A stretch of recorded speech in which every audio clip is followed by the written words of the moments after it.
Mayong adlaw kinitran na sa batang programa sa TV Apuleyang ipasudahan sa Lay Catholic Apologist International uban sa kuang kameraman sa Julius Bisaya sa ngalan sa ato ang pari Reverendo Padre Nelson Seno Cabasisi aniya sa mga ato ang inyong ubos nga lagad Sir Edison na nakig-uban kaniya sa mubong nga panahon panagiskot sa mapagturuan sa Santa Iglesia Katolika, Apostolika, Romana.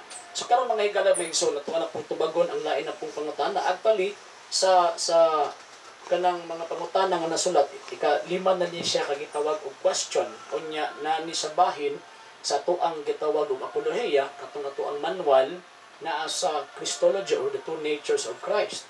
So dinhi ang pangutana nag-ingon dili ba ang Dios dili man tao sumala sa Numeros 23:19.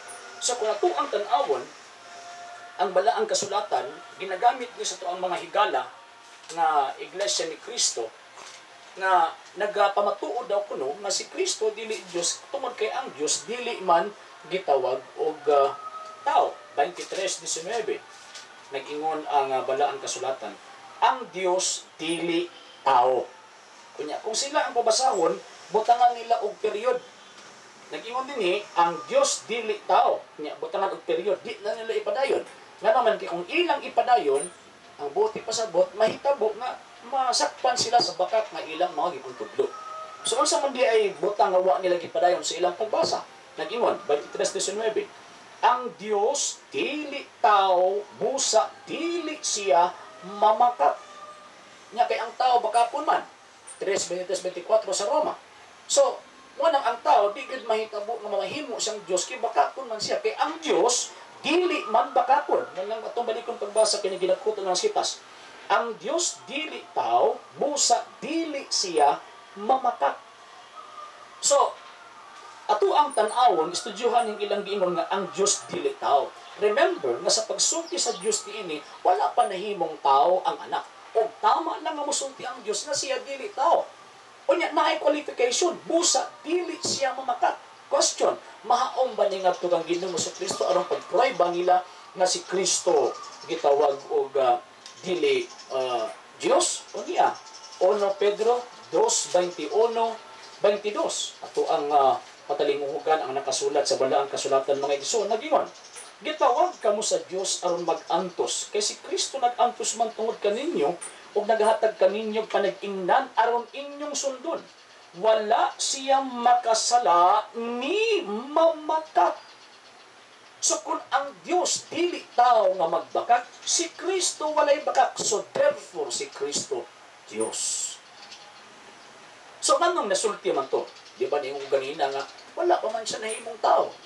Manang diha sa balaang kasulatan sa Juan kapitulo 1 bersikulo 1 nag-ingon sa sinugdan mao ang pulong ug ang pulong uban sa Dios ug ang pulong Dios.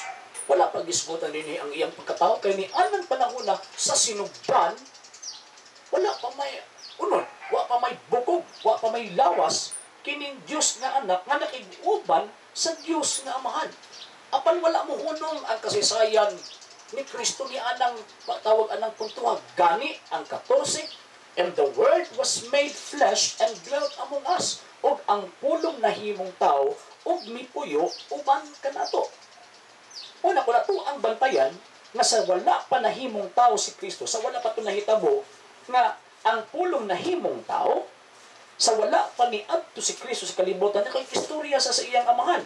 Naunsa man, Hebrews chapter 10, verse 5, nag-ingon, tungod ni ini, sa dayon ng anhin ni Kristo sa kalibutan, miingon siya sa Diyos, dili kabuot sa sakripisyo mga halad nga mga manganak, apan giandaman mo ako og usa ka lawas. So nagpasabot kining Kristo nga sa wa pamuan hiwa ni lawas kani adto.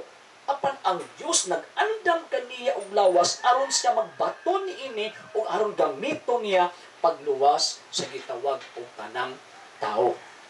Mao na diha sa balaang kasulatan sa 1 Timothy chapter 3 verse 16 nag-ingon ang balaang kasulatan ang Dios nadayag diha sa unod. Kinsa man ang Dios nga dayag diha sa unod, nakita diha sa unod, mauna ang atong Ginoo sa Kristo. Nganoman kay bisan pa nga nahimong tao ang Dios, wala gihapon mawala ang iyang kinaiya nga pagka-Dios. Ngunang Colossian chapter 2 verse 9. Nag-ingon ang balaang kasulatan. Nag-ingon din ang tinuod si Kristo na himong tao. Apan bisan pa niini, ana agihapon kaniya ang iyang pagka-Diyos.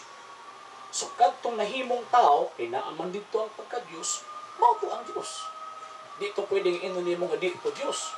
Kay tinuod man dito nga mauto ang Diyos nga nahimong tao. Muna kita mga Katoliko, nagtuot nga ang Diyos nga walay unod, may bukog kaniadto kanang second divine person. Nahimo kining tao ni baton kining unod o diha sa iyang pagkatao nagpabilin ang iyang kinaiya nga pagka-gitawag og Diyos. So tama ang Números 20:19 nga ang Diyos dili tao kay nianang panahon na wala pa man siya nagpakatao. Og tama ang Números 20:19 nga ang Diyos dili tao nga siya magbaka apan dili na mahumom kang Kristo kanuman kay si Kristo mao lamang ang tao nga wala gayoy baka. So therefore, si Kristo Diyos. Sa ngalan sa tuang pari, Reverendo Padre Nelson Seno Cabasisi, kininyong ubos nga lagad, Sir R.G. Seno, tipari manamit kaninyong mingon, Ecclesiam Servire, at Fidel Catholicam Defendere.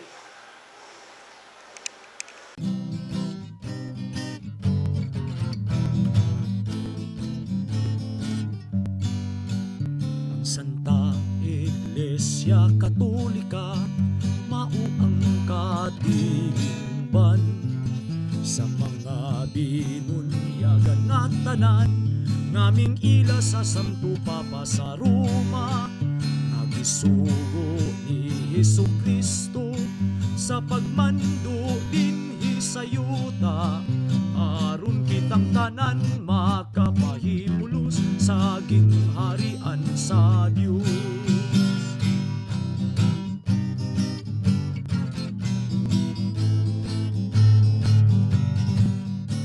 Atong pagtuong Katoliko, tinukod sa